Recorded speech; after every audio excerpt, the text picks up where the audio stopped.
Michael Diamond shot in 97 world ranking events in Olympic trap. He made the final on 60 occasions. Just think about that for a second. He also won the world double trap title. Michael, in my opinion, is the world's greatest ever ISSF competitor.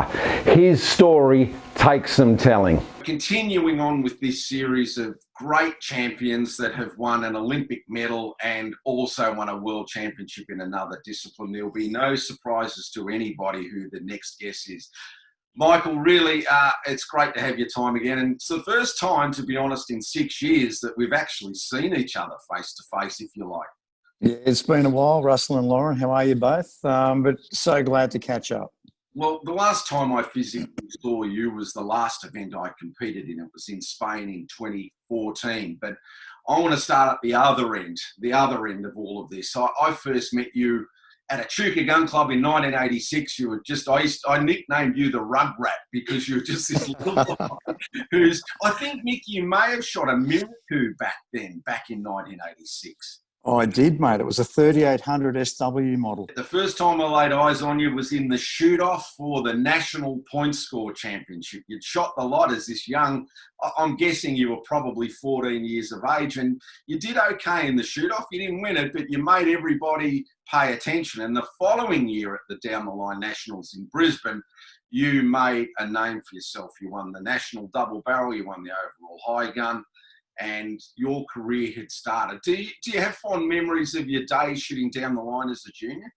Yeah, I do, mate. I never forget the memories of the shooting jacket down around the kneecaps.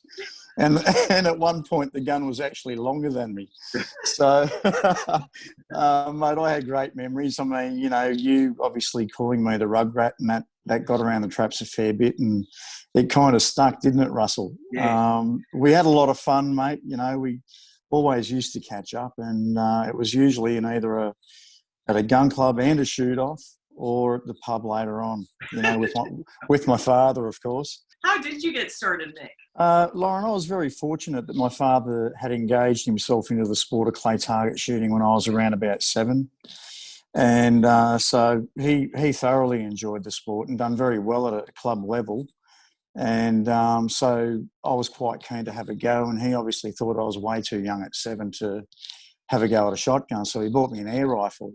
And my mum and dad used to love entertaining on a Friday night. So what I used to do, Lauren, was I'd go through all of the bins of the house and get all the cans together in a plastic bag and take them to the gun club the next morning with a roll of fishing line.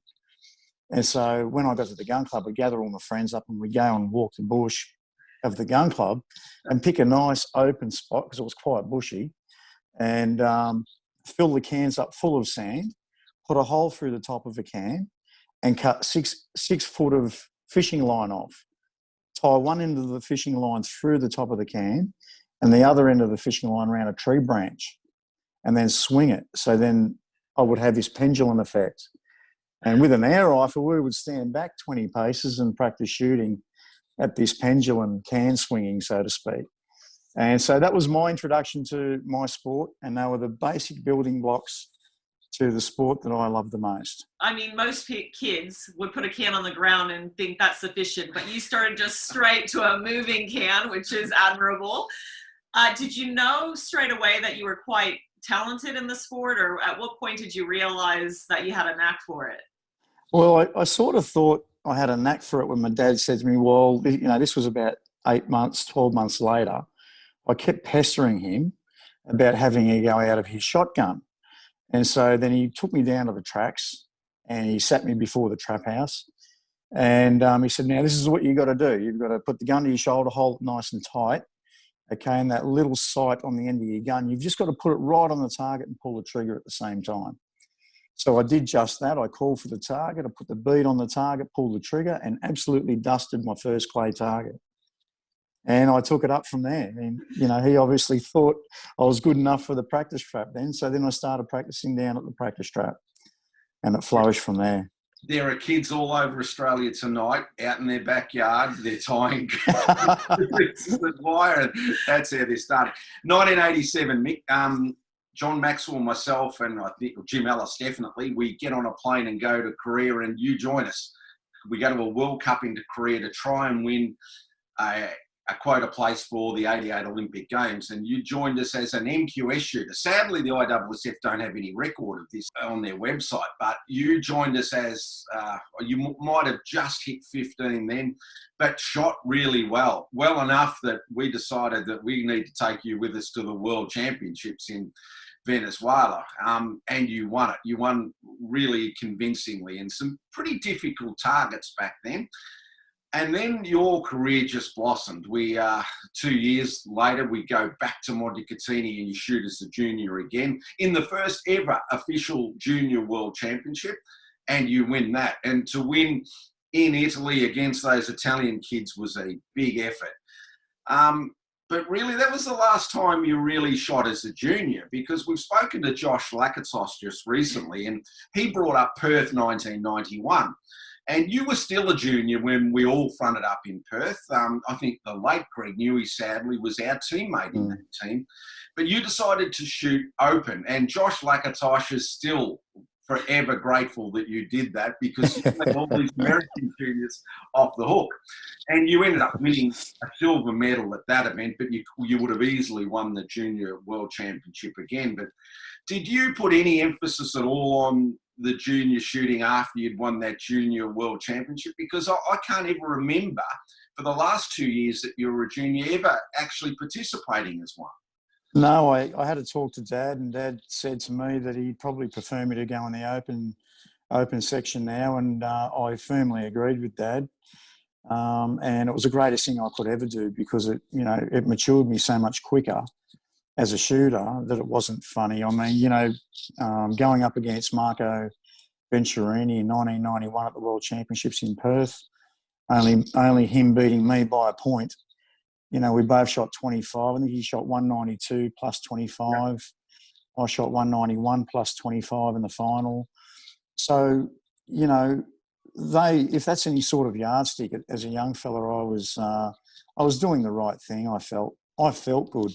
I printed off your record, and thanks, there was smoke starting to come out of the printing unit. But here's a stat that is amazing. And just listen to this, and I didn't know it until I printed it out.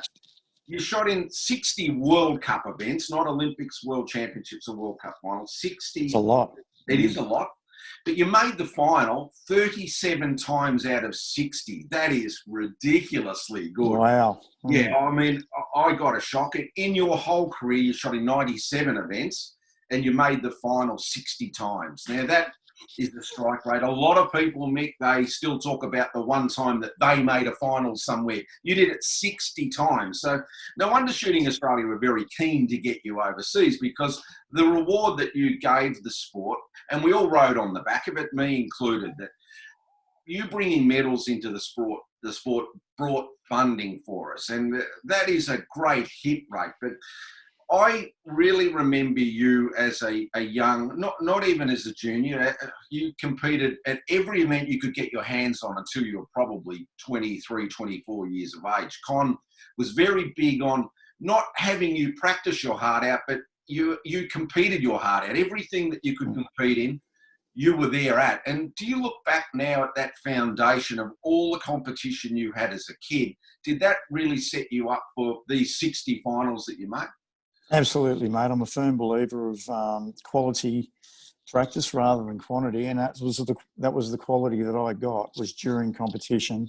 There's no greater quality you can derive from and flourishing than to go and get that from actual competition. People will go to the gun club and practice and practice and practice, but they're not under the elements, so they're practicing under false pretenses, so to speak. My father, he used to push me. He used to push me very hard, but in the right areas. And I think I commend him for doing that, because that's obviously got me to my 60 finals at the end of the day.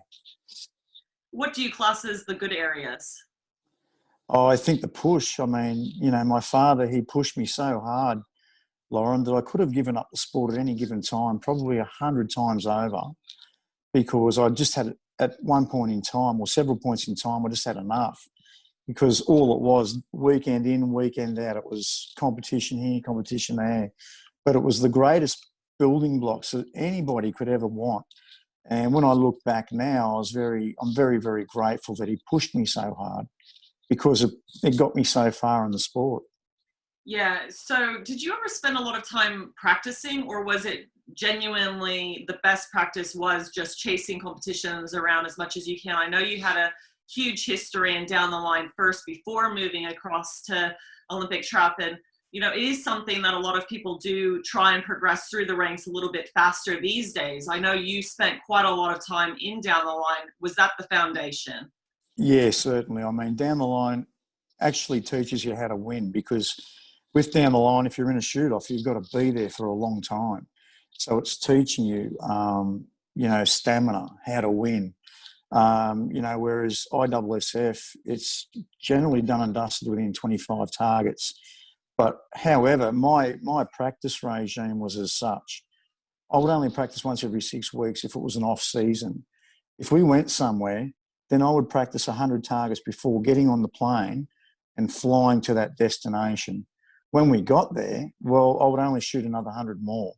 And to get that 100 targets out of the way in practice was only to find my timing, because you can't actually better yourself in practice when there is no heart rate. So what you're trying to do is find rhythm, and that I used to do, and then bang, straight into the event. You mentioned Con before, your father, and I've got some great memories of Con being on trips with us, but none better than a trip that we had in early 1991, and it was a breakout event for both yourself and myself and Pielio, funnily enough. We went to Mexico to a World Cup, then we went up to Los Angeles, where we both made the final with Pielio for the first time. He was in that same final. Then we went across to compete in an event called the Grand Prix of Nations in Montecatini. And the Italian, this was a big event back in 91. It was classed as sort of a mini world championship. But there was yourself, myself, and John Maxwell, and we got to the last round of the event, and we all needed to hit 25 to win the teams event, which the Italians had never been beaten on their home ground. And guess what? We all did. We did. Yeah, it was an amazing time for Australian shooting. And I can remember your dad buying us all beer at the bar, and you were probably still too young to do it. But your dad was at the bar, and we won this big cup, and we filled it up full of beer in front of all the Italians. And half of the Italians hated us and half of us loved us. And I think there was a mutual respect from that moment on, that these Australians that were looked at as sort of bush rangers could actually but your father was a big part of the team as well, because he travelled obviously with us. I was very, very happy to have him there, because he was always a positive person, Mick. Even though he might have pushed you, if you needed to hit 26 in the last round, Con would find a way to convince you that you could hit 26. He had a convincing attitude, that's for sure. Yeah. He certainly did. The first time I met you was back in 1997 at the World Championships, if you can recall. I recall, and yes. I recall you not having any hair. First time I ever met you, you were bald. Yeah, I was completely bald at that event. Would you care to share with our viewers why you were bald? Yeah, sure. Look, I actually went in for a haircut, and didn't I ever get one? I went into a Puerto Rican barber, and I said to her, I want to put AUS in the back of my head, you know, like A, capital U, capital S, abbreviation for Australia. And she goes, sí, capito. So anyways, the next thing you know, she's got the clippers in the back of my head, and she's like, you know, grinding out this letter, and it didn't feel like an A. And the next thing you know, she proceeded to finish the first letter, and I says, "Oh, we're up in arms here." The boys are sitting in the back of the in the barber shop there, and they're looking on, and they're going, "That's not an A, that's a U." And I've gone, "Quick, show me the mirror. Give me the mirror." So she's got the mirror and put it in front of that mirror, and there's a U in the back of my head. She was obviously going to write USA, brother. So anyways, in the end, I said, "Look, you know, just turn around and take the back and the sides completely back to my scalp and dye the top part completely blonde." So she's done just what I've asked her to do for once, and it didn't look very nice. So I just said, "Look, off with a lot." But that was how I got to become bald at the 1997 World Championships, Lauren. It was a great time, that one there. I couldn't believe it. It was my time in Florida, Miami, being there for the first time. And look, Russell, just touching on what you said about my father before, I'd like to thank you for the kind words, mate. What you said was completely true about him, and that's just what Con was like. You know, my dad, he was a great soul. He was always encouraging, and he was a man's man. Yeah. Appreciate that. Before we get too far down the road, though, I think we need to talk about the event that I believe that you really established. In '95, we had a World Cup in Korea and one in Japan, and it was the first World Cup you won a gold medal in. I think we'd been to Japan, and you might have finished second, and I finished third, and Pielio won the gold medal. But in Korea, you won a gold medal, and you won it in great fashion. And that was the first time you'd been on top of the podium as a World Cup gold medalist, and you did it many times since. But the part of this story, which I always thought that a lot of people didn't realise, and it is a good story. You established yourself in '95, and we both made the '96 Olympic team. And the last event before we went to the '96 Olympics, we were in Lonato at a World Cup. And you were shooting, I probably think it was an ASC 90 Beretta or the Black Action SO4. I can't quite remember which one it was, but it was a Beretta. And it needed some work. You weren't the greatest looking after your guns. So you went to the Beretta gunsmith, and I think you suggested it wasn't the gunsmith that you had the problem with, it was the guy that worked for a Beretta. And he virtually fobbed you off. He said, "We'll come back and see us after the Olympics and we'll sort your gun out." And Mauro Perazzi must have heard this, because that was the last we ever saw you at the Beretta camp. Mauro Perazzi grabbed you, and you become a Perazzi shooter only a matter of weeks before the Olympic Games in Atlanta. And it must have been a risk, but obviously it was the right risk, because with that Perazzi, you dominated. But tell us about what happened there, Mick, because it caught everyone off guard, but it was a decision that you made, obviously with a lot of thought, but it turned out to be the right decision. Yeah, well, I'll take you back to 1995 when I won the Korean gold medal at the World Cup. So then I thought that was good enough leverage to be able to go and talk to Diego Baracelli about a possible sponsorship with just a gun. I wasn't asking for anything else. But I think you actually set me up with Diego to have a talk to him back then. So when I had a talk to Diego's knocked me back with sponsorship, with just the gun alone, nothing else. And so then I thought to myself, well, I think I'm worth a little bit more than this. I've won a lot with Beretta so far, like, 2 junior world championships, the World Cup. I'm getting better, and I can feel it within my own self. And then I went to Mauro, and Mauro took me in with open arms, and they had built me 2 MX-8 Perazzis within 24 hours. One of them being the gun that everybody's seen me shoot with. Well, I shot 99-100 with that in my very first outing at the practice track behind Perazzi there.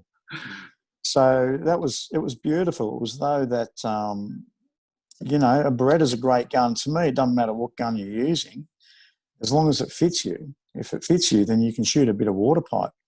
Yeah. Well, if it means anything to you, the guy that knocked you back at Beretta no longer works there. And the day after you won the Olympic gold medal in Atlanta, he woke up with a horse head in his bed. I mean, it was an amazing turnaround, and it was the start of a very long and illustrious relationship with Perazzi.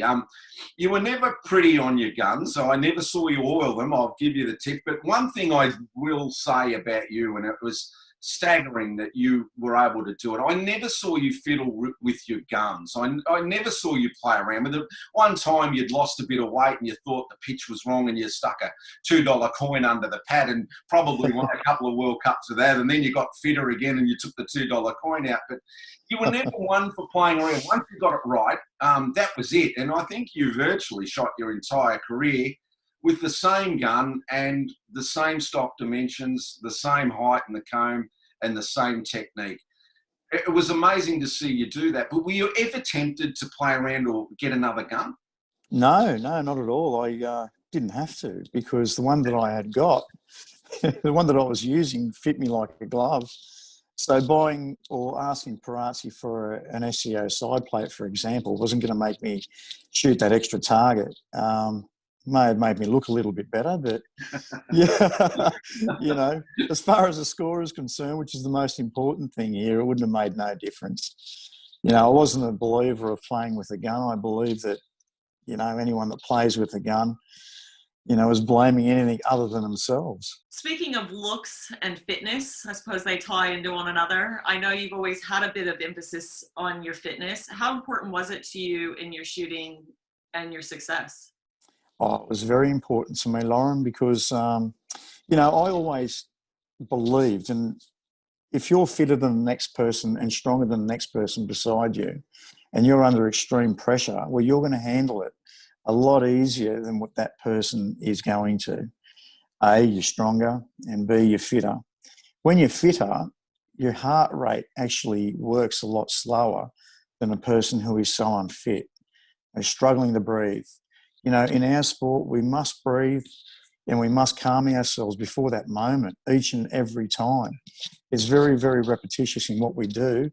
But however, if we don't do it, then that's the instance of being failed. So, you know, I was always conscious of going to the gym and keeping a clean, good diet, you know, reasonable diet anyway, and not protruding a certain weight, because I knew if I got to 86 kilos, for example, my gun wasn't going to feel the same on my shoulder. So my ideal fighting weight was around 83. So I kept myself always at 83. I love how you call it a fighting weight. That's a very good analogy because it's so true. Even though we're not considered as so much an athletic sport, but fitness does play a part in it for sure. And it's good to hear that you feel that way about it. What would a general session in the gym look like for you? How many hours were you doing weights, cardio? Yeah, I would do weights, you know, in order to keep my strength up. I would do 2 body parts in a session, and that would consist of approximately an hour. Now, I used to do a lot of jogging, but of late I've turned to a lot of walking. And I found that walking was even better for me than jogging, because if I could walk up a hill, you know, and keep that heart rate up, then it made me fitter with a lot less energy used. So that was important to me. The cardio was more so important than what the bodybuilding side of it was. You know, I tended to do a lot more cardiovascular than, you know, weight training, so to speak. I can vouch for your fitness because I don't know how many airports we walked through, Mick, and we had to wait for you because your bathroom scales were in your carry-on bag and they would pull them up, and they didn't believe, the security people would not believe that those weren't full of a bomb, because no one could believe you. The first thing you used to pack, I'm sure, was your bathroom scales. Then the second thing you packed was your stereo with all your TV. Then the third thing you did was whenever we passed a sunglass hut, I was waiting for that. Because you had the world's biggest collection of sunglasses. And then, despite what everybody would like to think that we used to do in our room together, the next thing you had was a collection of boat books. Because, boy, I knew a lot about boats. By the time that you'd finished and when you finally bought a boat, I knew more about boats than you, because people would walk into our room and they'd expect that we had a Roman orgy going on. Here we had a stereo going, we had a pair of sunglasses, and we're reading books about boats. It was unique. But the point of this story, the point of all this story, is the other day we spoke to George Digweed, and he brought up something that just reminded me so much of our time together. George said he never ever went to the events over there with the British team because he liked to just compete as an individual, and the moment he left the range, he never spoke about shooting with anyone again until he turned up the next day. And you know what? In all the times that we roomed together over 25 years, I can't remember us ever sitting down or lying down on our beds talking about shooting. We spoke about everything but shooting. And I think Bill Murray, our high performance manager back in 95 or 96 when he started, worked that out, that there was a bit of a chemistry that you put these two guys together and they're not actually going to wear each other out with just endless hours of talking about what could have happened at the range today. He worked out that these guys actually work okay together because they don't talk about shooting. And it's sort of amazing in the sport now. We have all of these so-called experts come in the team, and they tried to work you out, and they did. I can tell you, I was on the board of Shooting Australia, where we had a high-performance manager that thought he knew more about shooting than you did, but he'd never loaded a gun in his life. It's been frustrating for you, particularly towards the end of your career, that a lot of people tried to manipulate how you should perform, but you knew better than anyone what you needed to do. I can't tell you the last time I went to a practice day with you and you stayed to shoot all the rounds. It used to drive everyone else crazy that you'd shoot one round, you'd go home, and then you'd win the next event. But you knew what you needed to do. And the point to this story, I guess, is did you feel frustrated by the experts that come into the sport that thought because they'd been to university and had done a high performance managers course, they thought they knew what you needed to do? Yeah, Russ, it did frustrate me, mate. I mean, you know, going back to us rooming, I'll just touch back on a little bit what you said before. We were the most positive people on that team, and our scores reflected on it, mate. You know, when we used to walk the streets of the world used to stop and look at me and you. And that was a really big thing that me and you had achieved, being together and around the world together. And I see it as this way, that we were a major threat to everybody.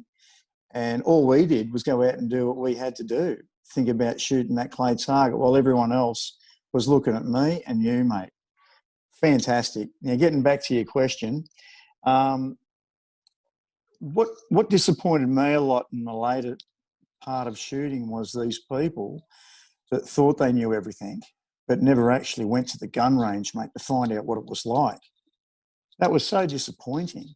Yeah, sure, they got a brain. They got a brain to be able to, you know, say this is how this business should be run and all this kind of thing.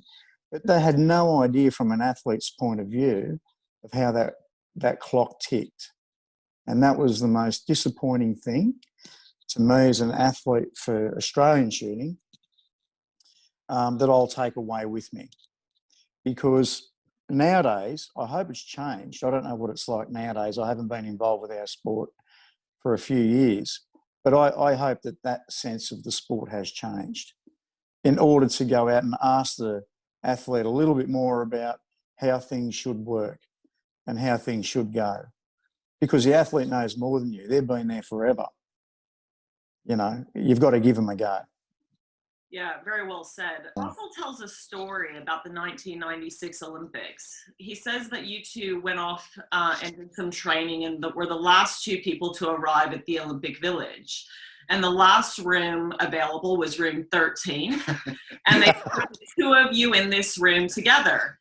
And on day one, you went out and you won the first Olympic gold medal. And at the time, there was $500,000 up for that was grabs. $1 million. $1 million. Okay, sorry.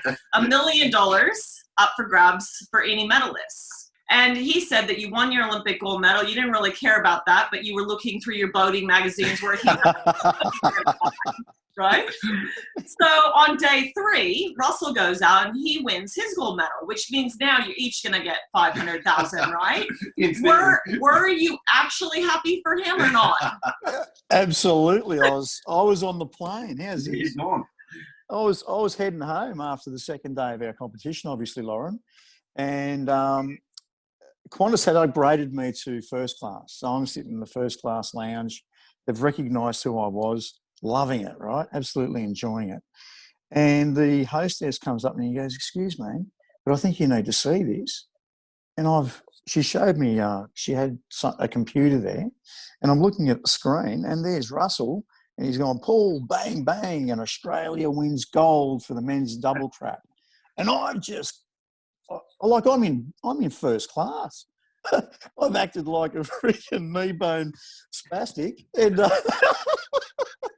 and I go, "You little beauty, me mate's won gold." I couldn't get over it. I'm on my way home in the air, and I'm looking at Russell shoot the last pair to win gold for Australia. I was beside myself. I cried. It seems a long time ago. I can tell you, it feels a lot longer ago than what it actually is. You guys made a fantastic pair. I really feel like it was a big reason why you were both successful. I mean, I don't know a lot compared to you two, but I think you two were a dynamic team, and you always pushed each other to get better, and it was very admirable to watch. Yeah, well, we had the opportunity of being able to practice together, you see. And when you've got the two best people in the world and they practice together, well, then you've got it made, really. Mick, a question that we've asked a lot of our guests on this show is, first of all, on the finals system. You were lucky enough, I guess, to see it from when it first started to what they have ended up now. But what did you think of the final system when they changed it to take the qualification score off and you all had to start at zero? I haven't met an athlete yet that liked it. Everybody liked the system before, where you had to actually put the 25 targets on top of your qualification. And they changed it to make it more exciting for television. But I was curious, first of all, on what your thoughts were of them changing the system. But going back before that, when they made it single barrel in the finals, a lot of people said, well, that'll end Michael Diamond. And then you won a world championship hitting 25 single barrel in Cyprus, I think it was. And you also won another gold medal, I know, at least one, at a World Cup in Kerrville, where you hit 25 single barrel in the final. It really didn't make much difference to you, I thought, because when you were on, it didn't matter. You just were able to hit them on the first barrel. But do you think the ISSF did that to probably stop your domination of it? Because if you got 2 or 3 ahead, well, that was the end of it. And it wasn't good for television. Do you feel that the ISSF did that to stop your domination of Olympic trap? I can't prove that, but I've heard people talk about, and I can only say what I've heard, that they changed the rules because of me. And I'm thinking, that's a bit unfair. I thought, just because of myself, because I can hit a clay target and do it consecutively, and they're, so to speak, they're aiming at me. I thought that was very unfair. I wasn't happy with the fact that they changed the rules where you took your lead into a final. I think if you're good enough to be 5 ahead of the field, why should you lose it? Especially given the fact that it went to single barrel. I mean, single barrel's tough enough as it is. I mean, double barrel's hard, let alone taking one shot away from you. So, yeah, I wasn't happy with a lot of the rule changes that they made. But, at the end of the day, I set out to prove them all wrong. If that was the case, that they changed the rules for me, I was going to prove them wrong. A lot of our viewers are very technically minded. They like to get in the minds of the most elite athletes, and there's no one really much better than yourself to try and work out what differentiates you from them. Can you sort of explain to us, what do you do technically, things about your gun and the way that it's set up? Anything that you think would benefit someone that's, currently shooting and wants to better themselves. Did you ever patent it, Michael? I never saw you at the patent board, but you must have known where it shot. Yeah, I did patent it. I didn't patent it very often. The only time I patented ever was at the Perazzi range, because the Italians are imperative about, knowing where the gun shoots. My gun shot 70-30, 70% high. Yeah. And what that gave me, Lauren, in order to have the pattern shooting at 70% high, it allowed me to watch the target all the time. So if you're shooting a gun that is 50-50, where you've got to go past the target to pull the trigger in order to have a collision with the shot pattern. So with it shooting 70-30 high, I was able to, put the bead just under the target, pull the trigger. And I knew if there was any daylight between the barrels and the target, that I had shot under it. And I knew if I couldn't see the target, well, then I was way too high. So giving that 70-30 was just the right mixture for me, and knowing where the gun would shoot. Because if I got a low scraping 45-degree right-hander, I could still have the bead on the same level or as a flight path as the target and know where the pattern's going to be. There was no guesswork involved. It was direct. The other tip I can only give somebody, if you're shy of pressure, it's not going to be very good for you. I mean, I love pressure. I mean, it made me flourish, I just thought that sometimes I could really handle a lot more. you know. That's how much I really enjoyed it. So I didn't shy away from the heart rate. If I ever got a little bit of heart rate, you know, nervousness, I always welcomed it with open arms and done my absolute best. I fought my heart out. Where did you like to hold the gun, and with your vision, where were you looking? Yeah, I of late went to the dot on the trap house, the very edge, not over, but right at the dot. And I would look approximately 2 feet above the dot on the trap house in a very soft, round vision, so to speak. So, you know, my peripheral vision would cover 2 to 3 foot round in that area. And did you count? Did you know which direction the targets were going for the last, say, 7 or 8 targets? Yes, I had a rough idea. Yeah. Yeah. Mick, I reckon there's 2 bits of advice that you gave in your life that I'll remember forever. We're in Finland, I reckon it was in 2002. We had the juniors with us. One of the juniors was struggling because he'd been partying way too much and turned up at the range, and he said to you, I can't hit the right-handers, Michael. I don't know what I'm doing. I just can't hit them. And your advice is shoot further to the right of him. and that was funny. As the other bit of advice, I reckon, it was just in my memory like it was yesterday. We're in Athens, so I wasn't actually shooting in the team, but I was part of, I was an athlete liaison officer. And a heap of athletes had run down to the tattoo artist and were getting Olympic rings tattooed on them. And I said to you, when are you going to get the tattoos, Mick? And your advice in front of everyone, if I need to have that tattooed on my arm, I didn't shoot well enough. And it was really true. What a cracker, Russell. I remember that moment, mate.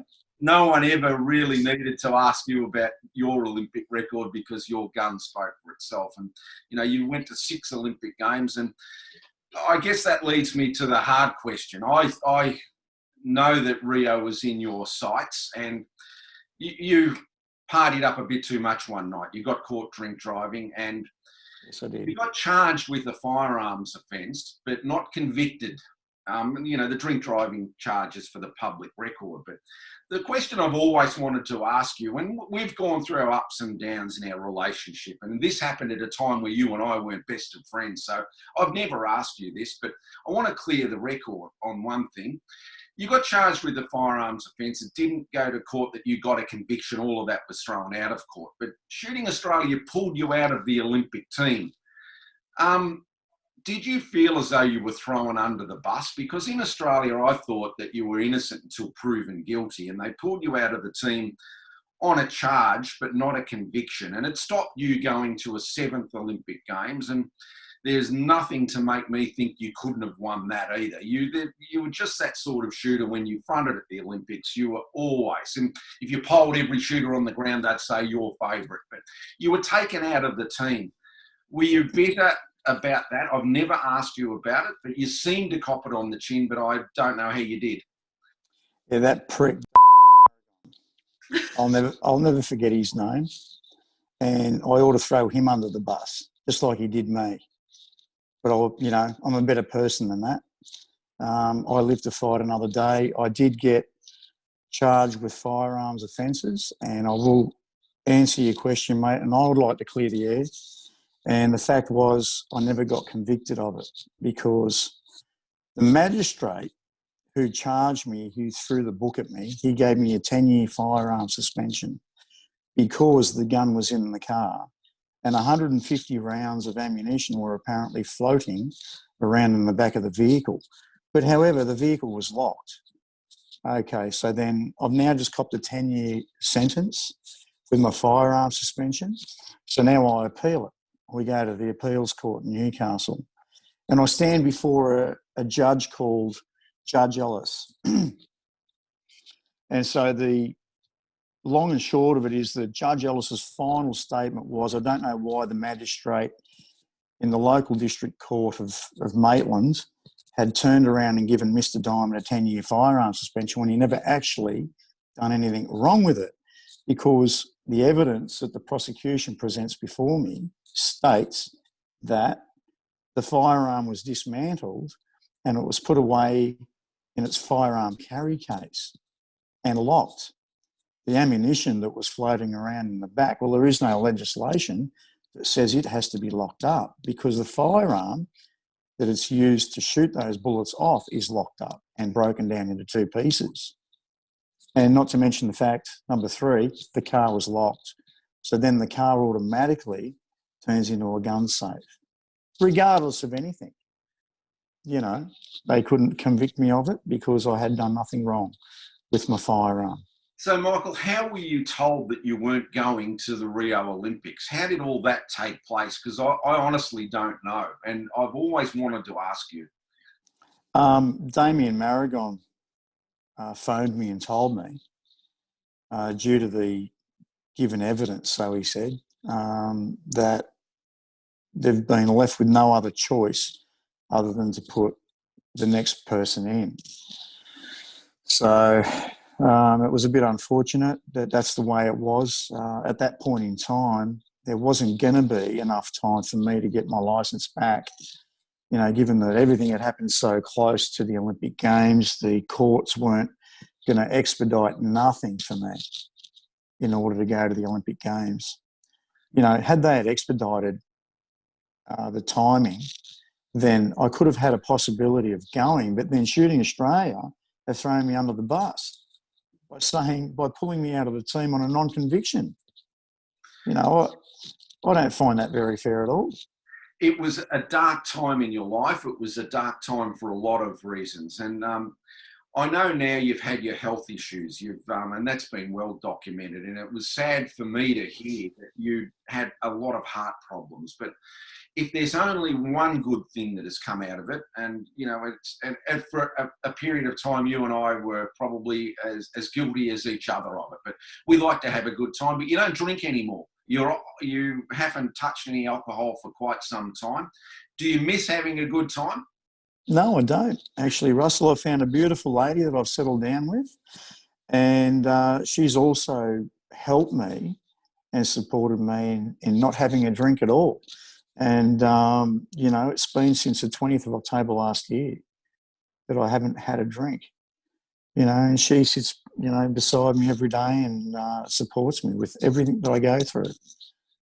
It's wonderful. It's great to have that sort of support, that someone that can pull you through this. Well, it is amazing to think that that you've gone through all this and you can still sort of have a positive outcome. And your health is the biggest thing in life. You don't have to prove anything with your gun anymore. But I've heard people say that you wanted to come back into the sport again. In fact, I first of all want to know why you would want to do that, because I can't see that you can prove anything. If it's just a personal thing to go and have a shot, that's a different matter. But do you honestly want to try and represent Australia again?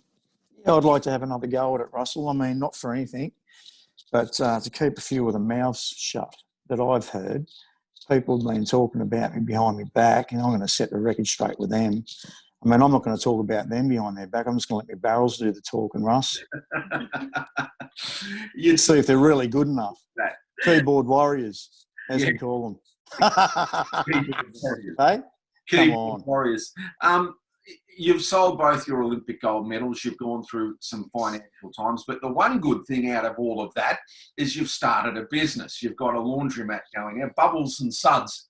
Yeah, correct. Good name, good name. Who thought of that? Yeah, I did. I was having dinner one night and I looked at my partner and I said, darling, I reckon Bubbles and Suds sounds all right. What do you think? And she goes, brilliant. Absolutely brilliant. I was thinking like clean clothes, dirty laundry, you know, something along the lines of that. And then I've gone, oh, shit, as Bubbles and Suds is really good. I think it's catchy. It's a great promo name. People will like that, you know, and sure enough, mate, it's been open for about 6 months. It's going okay. And now we're branching off into, you know, getting contracts from pubs and clubs and, you know, doing their linen for them, which is great. There's a massive avenue in there. You've picked a tough time to open at the end of the COVID crisis, or in the middle of the COVID crisis, hopefully the end of it now. So if you can survive now, you'll have no troubles when we all get back operating again. Well, that's certainly, we hope it's sooner than later. Yeah, that's right, Russ. I think if we can weather this storm out, we'll be able to do anything. And I'm feeling for you guys down in Victoria having to be so cooped up for so long. God. One last question that we've asked all of our guests that have been able to go through a selection policy. And a lot of the Americans we've asked this question to, but I'd like to get your opinion on it because there's no one better qualified on earth to give the answer than you are. If Michael Diamond was funding the Australian Olympic team, the shooting team, what would be the selection policy that you'd adopt? The Americans have a straight 500 targets and whoever hits the most goes. The Italians, arguably the most successful team on earth, have no selection trials. The coach just picks the team. If it was your money and you needed to win an Olympic gold medal, how would you pick the team? Well, what I would do, Russ, is I would have a stint of 10 events, okay, and, you know, give it the top 15 of the nationals, you know, can attend it, so to speak. And, you know, you can throw 2 bad shoots away. And that's how I would select it. All national events? National events would be a start because a national event would implicate the amount of pressure that anyone would be under. So if you can't handle it at a national level, you're definitely not going to handle it at international level. And then get everyone together at, would it be the Oz Cup event, so to speak, and select them from there. And the reason why I say anywhere between 8 and 10 events is because what you're doing is you're long running that person and you're getting the stamina out of the team.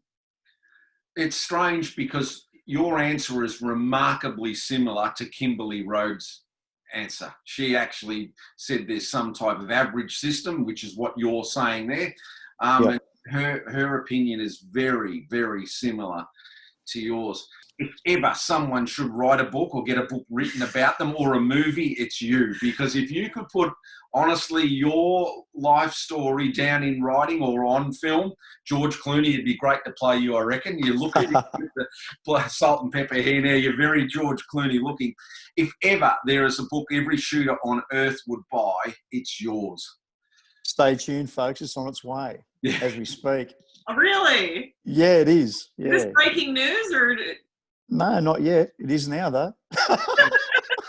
Well, that's good news, Michael, because every shooter on earth would buy it because nobody has got a record like yours. No one's been able to cross over in another discipline that you did and just be just as good at that.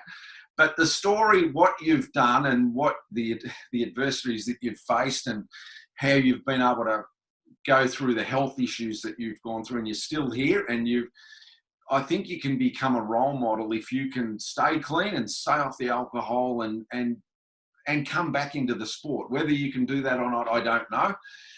But I know you can. There's no doubt that if you got a gun back in your hands and with that same fire, there'd be a lot of people worried around the shooting ranges, not just in Australia, but around the world. Thanks, Russell.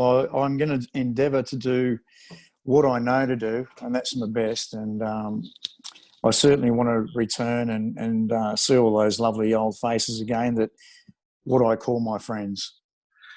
Michael, it's been fantastic to catch up with you. I look forward to doing it again in person one day over a coffee, not a red wine, but itself. Bring some boat books. It'll just feel like old times. Thanks a lot, Russell and Lauren. It's been an absolute blast. Great to chat. Thanks, Michael.